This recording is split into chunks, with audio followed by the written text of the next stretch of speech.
aja belum tamat, belum bisa bahasa Arab, dakwah, ngajar, nggak boleh, nggak punya hak sama sekali dia untuk dakwah.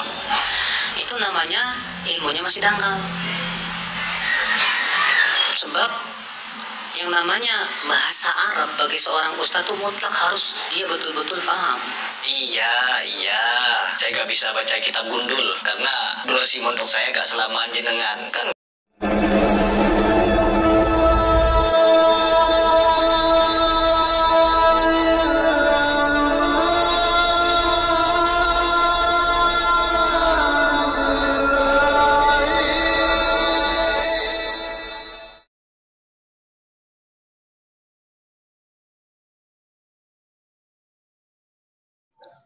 Assalamualaikum warahmatullahi wabarakatuh. Alhamdulillah, salatu wassalamu ala rasulillah wa ala alihi wa sahbihi wa mawala amma ba'du. Para pemirsa TTV, para subscriber, para penonton, para pendukung, kaum muslimin dan muslimat khususnya, alhamdulillah di kesempatan kali ini kita jumpa lagi dalam keadaan sehat walafiat. Bapak Ibu pemirsa TV yang dirahmati Allah, di kesempatan kali ini saya akan membawakan sebuah video. Video ini peringatan keras untuk si Pras, karena Heri Pras ini punya ilmu tapi sok-sokan membahas agama. Heri Pras ini mengomentari ulama, mengkonter ulama tapi dengan Google, bukan dengan referensi kitab, bukan dengan referensi dari Quran dan Sunnah, tapi dengan Google. Ketika kita mau masuk ke bidang dakwah, maka kita harus menguasai berbagai macam ilmu agama. Tidak cukup dengan hanya baca-baca di internet, baca-baca di Google, kemudian kita berani berfatwa, kita berani menyampaikan hukum. Itu bukan mengedukasi, tapi nanti malah menyesatkan umat.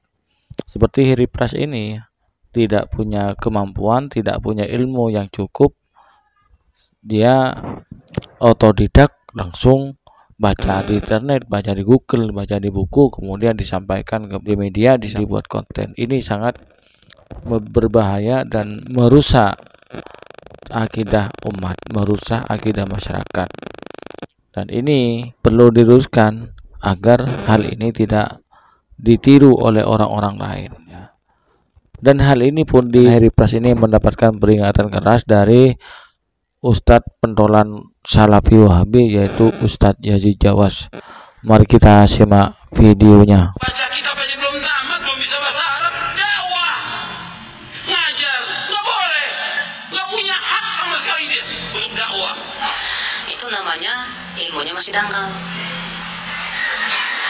Sebab yang namanya bahasa Arab bagi seorang ustadz itu mutlak harus dia betul-betul paham. Iya, saya gak bisa baca kitab gundul karena durasi mondok saya gak selama jenengan kan. Kita itu membahas agama, kita harus paham maknanya. Ya baca saja terjemahannya agar kita mengerti. Sekolah-sekolah umum, kemudian masuk di bidang dakwah, atau bukan orangnya. Bahasa Arab nggak bisa, baca kitab nggak bisa, khutum dakwah. Al-Quran bahasa apa? Bahasa Arab. Hadis Nabi bahasa apa? Bahasa Arab. Anda harus bisa baca. Ini Al-Quran ini, Anda harus bisa baca dan tahu ini Al-Quran. Nggak bisa tuh. Oh, saya udah bisa kok. Dari mana? Terjemahan. Ya nggak bisa tuh dakwah ke terjemahan. Ya nggak bisa tuh dakwah ke terjemahan. Ya nggak bisa tuh dakwah ke terjemahan.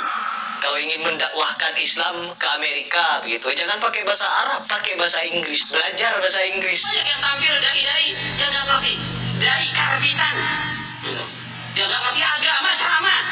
Ini merusak agama orang seperti itu, merusak agama. Nggak boleh dalam Islam. Orang yang berdakwah wajib dia menuntut ilmu. Nggak boleh dia berdakwah tanpa ilmu.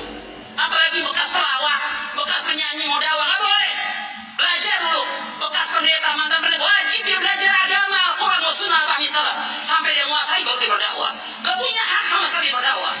Karena Allah menyatakan demikian dalam Al-Quran, demikian dalam surah Yusuf. Sebab yang namanya bahasa Arab bagi seorang ustadz itu mutlak harus dia betul-betul paham. Kalau ternyata seorang ustadz bahasa Arabnya kurang paham, bagaimana dia akan memahami dengan benar kitab-kitab para ulama? Ya. akhwal Islam azani Allah wa iyyakum. Tapi yang namanya kesalahan dalam bahasa Arab dalam artian dalam masalah yang sangat dalam, nah ini ya dalam belajar bahasa Arab kata para ulama tidak perlu kita juga terlalu gulu. Ada orang sampai belajarnya itu sampai sastra-sastranya sedalam-dalamnya ya. Maka kalau lebih dari seperti itu kata para ulama terlalu berlebihan nggak bagus. Yang terpenting adalah kita belajar bahasa Arab, nahwu, sharaf, demikian pula daripada balaghah yang cukup untuk kita untuk memahami Al-Quran dan hadis dan perkataan para ulama. Adapun kemudian terlalu memperdalam dalam masalah tersebut, maka itu pun kurang bagus. Ya. Yang jelas, akhi, aneh kalau ada seorang ustadz nggak bisa bahasa Arab. Kemudian dia diustadkan padahal nggak bisa bahasa Arab. Aneh. Karena tugas ustadz itu memahamkan manusia tentang Al-Quran dan hadis. Al-Quran bahasa apa? Hadis bahasa apa? Kita para ulama rata-rata bahasa apa? Kan kita itu membahas agama, kita harus paham maknanya. Ya baca saja terjemahannya agar kita mengerti. Terus dia mengandalkan terjemahan, bisa jadi terjemahannya salah.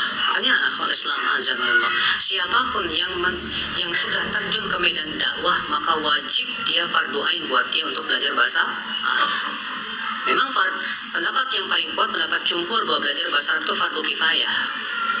Tapi bagi mereka yang sudah menceburkan diri dalam medan dakwah dan dia sudah berdakwah, dia wajib belajar bahasa Arab karena sudah jadi fardu ain buat dia. Ya.